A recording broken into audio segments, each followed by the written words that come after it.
And something, of course, that has really gained a lot of attention recently are the new draft rules for Chinese companies to list overseas. The CSRC has recently released a new set of draft rules on this topic.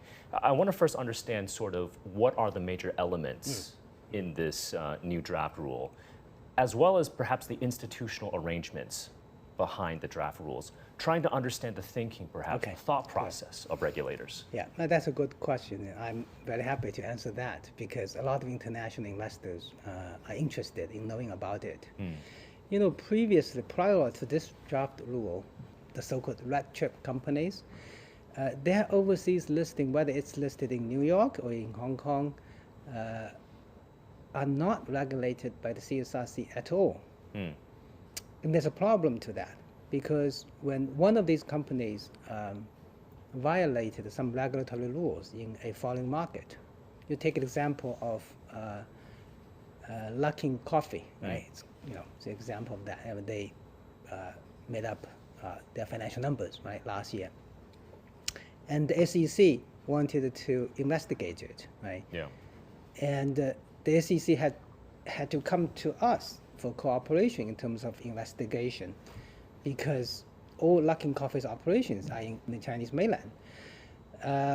But before SEC came to us, we even did not know that Luckin Coffee, you know, had gone to New York and has been listed there because it never went through the CSRC. Because technically it was registered in Cayman Island and it was considered a foreign company, right? Not under the jurisdiction of the Chinese security regulators. So this new rule makes up this gap. We are still soliciting opinions for this rule, right? Yep. But I think the rule will be formally issued in about a month's time. And since by that time, all the companies, whether they are listed, whether they are registered in Chinese mainland or in any offshore locations, as long as their major operations are in Chinese mainland, if they go to list abroad, they have to come to the CSRC first for registration, right? And we will look at the application, and whether we will register them or not depends on a institutional process, right? Yeah. And if, for example, if you are a internet company, right, and you want to list in New York, fine, it's welcome, right? But then you have to come to the CSRC with an application for doing that, and the CSRC would initiate an internal interdepartmental process to approve this company, because a lot of these internet-based companies, you know, have sensitive data. And once it's approved, the CSRC will give them a formal pass, right? And then the SEC will be much assured because this company has, you know, went through an approval process in China, and similar situations as Didi, right, will not happen. So I think that this new regulation gives companies a formal process to follow and give overseas regulators a confidence in the Chinese companies that go to list in their market.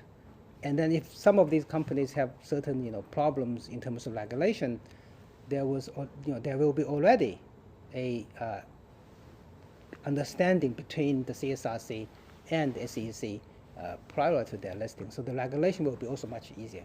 So this is about plugging loopholes as well. I mean, but media outside of China have sort of characterized this as a tightening of policy that allows Chinese companies to list overseas, or perhaps restriction as well. What is the CSRC's response to that? Well, I think previously, as I said, there was no rule, right? Yeah.